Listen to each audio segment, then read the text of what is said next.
Аптечка хозяина собаки. Правильная аптечка может спасти жизнь твоему мокрому носику. Поэтому посмотри это видео до конца и проверь свою аптечку, все ли там на месте. Я расскажу о бюджетных лекарствах, которые по карману каждому хозяину собаки, и поделюсь личным опытом. Еще буквально 20 секунд важной информации. Если в вашей местности есть дог-хантеры, которые травят собак, мы уже готовим видео, в котором я подробно расскажу о противоядиях и способах оказания первой помощи. Подпишись и нажми на колокольчик, чтобы не пропустить. Красная кнопка подписаться внизу под видео, а если она у вас серая, значит мы уже можем перейти на «ты» и считаться друзьями. Собак часто сравнивают с детьми, и не напрасно. По мнению ученых, в зависимости от породы и умственного потенциала, мозг собаки соответствует 3- или даже 5-летнему ребенку. Это впечатляет, правда? Такие маленькие детки часто ранятся, берут в рот всякие гадости, а потом мучаются от последствий. С собаками все так же. Поэтому первое, что должно быть в аптечке хозяина – антисептик. Есть 2 доступных и эффективных варианта – хлоргексидин и перекись водорода. Хотя оба этих препарата находятся в одной группе, их действия разные.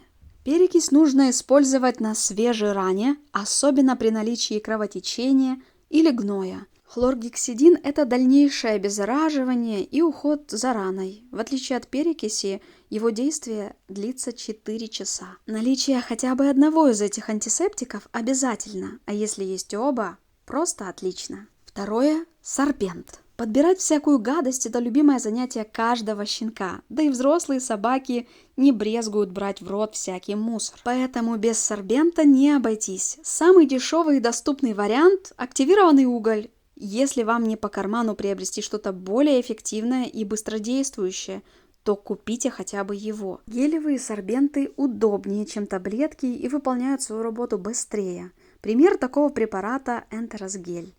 Ну и мой личный фаворит среди сорбентов – гель Raincore. Это моя спасительная палочка-выручалочка не только при отравлении, но и при отитах, ожогах, ранах. Универсальное средство.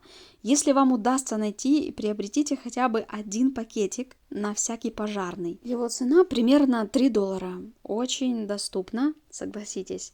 Ну и это не реклама, так на всякий случай, это просто личный опыт. Еще одни неприятные симптомы поедания чего-то несвежего, рвота, вздутие, понос, в таком случае поможет смекта. Ну и в эту же шайку-лейку давайте отнесем клизму. Клизма. Попы всех моих собак знакомы с этой чудо-процедурой. После желудка яд попадает в кишечник и продолжает свое действие там. Так что старая добрая клизма в этом случае спасает. Еще одно преимущество этой процедуры – снижение температуры, поэтому берите на заметку. Температура – один из тревожных звоночков и симптомов. По старинке температуру проверяют по носу. Сухой – значит есть температура, а если мокрый – нет. Но это не совсем верный способ. Во время сна нос большинства собак становится сухим, и это нормально. Поэтому гораздо надежнее использовать градусник. В собачьей аптечке должен быть ее личный термометр. Ребят, дайте знать в комментариях, если нужно больше информации, отдельное видео о температуре, как ее измерить, какая должна быть температура у питомца, и мы сделаем такое видео. Обязательно в аптечке должны быть жаропонижающие. Здесь нам поможет обычный анальгин, лучше в ампулах. Также по рецепту можно купить димедрол. Он эффективен при возникновении аллергических реакций. Его можно применять при рвоте, перевозбуждениях.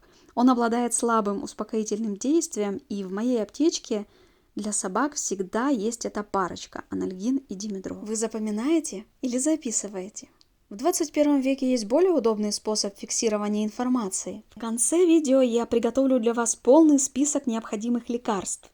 Просто сделайте скриншот и go в аптеку. Если собака сильно поранилась и есть большая кровопотеря, колем дицинон, зажимаем плотно рану и срочно летим к ветеринару.